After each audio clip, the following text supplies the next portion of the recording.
taga-subaybay ng showbiz, inilarawan ng mga tagapagbalita ang isang tahimik ngunit mabigat na sandali kung saan sina Marian Rivera at Dingdong Dantes ay sabay na humarap sa publiko upang wakas ay magsalita tungkol sa umano'y hiwalayan ng dalawa, isang balitang matagal umanong iniiwasan at piniling itago sa likod ng katahimikan upang maprotektahan ang kanilang pamilya, lalo na ang kanilang mga anak, at habang nakaupo sila sa magkatabing upuan, kapansin-pansin sa kanilang mga kilos ang respeto at pag-iingat sa bawat salitang bibitawan, sapagkat ayon sa salaysay ng balita ay hindi ito isang kwento ng galit o paninisi kundi isang malinaw na pag-amin na may mga pagkakataon sa buhay na kahit gaano kalalim ang pagmamahalan, may mga landas na unti-unting naghihiwalay, at sa pagsisimula ng pahayag ay si Dingdong ang unang nagsalita, binigyang diin na ang kanilang desisyon ay hindi basta-basta, bagkus ay bunga ng mahabang pag-uusap, pagninilay, at pag-unawa na pareho na silang nagbabago bilang individual. Habang si Marian naman ay tahimik na nakikinig,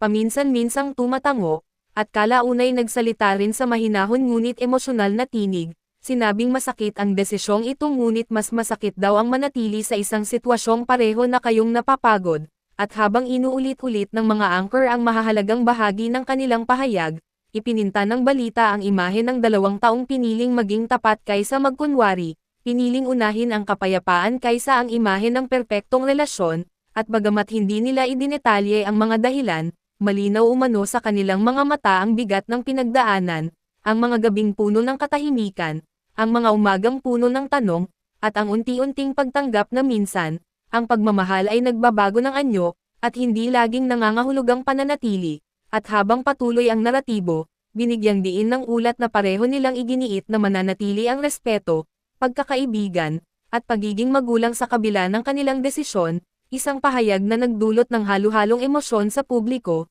lungkot, pagkabigla, ngunit pag-unawa, dahil sa halip na sisihan ang isa't isa, pinili nilang ipakita na ang paghihiwalay ay maaari ring maging isang anyo ng pagmamahal, at sa huling bahagi ng kathang-isip na balitang ito, iniwan ng mga tagapagbalita ang manunood sa isang tahimik ngunit mabigat na mensahe, na sa mundo ng aliwan kung saan madalas hinahangaan ang mga love story, bihirang makita ang tapang ng 2 taong marunong umamin na tapos na ang isang kabanata, at sa bersyong ito ng salaysay, sina Marian Rivera at Dingdong Dantes ay inilalarawan hindi bilang magkaaway, kundi bilang 2 taong piniling magpaalam ng may dignidad, katahimikan, at respeto, habang ang buong bansa ay nanatiling nakikinig, nagmumuni, at muling nagpapaalala sa sarili na kahit ang pinakamatitibay na kwento ng pag-ibig ay tao pa rin ang pinagmumulan.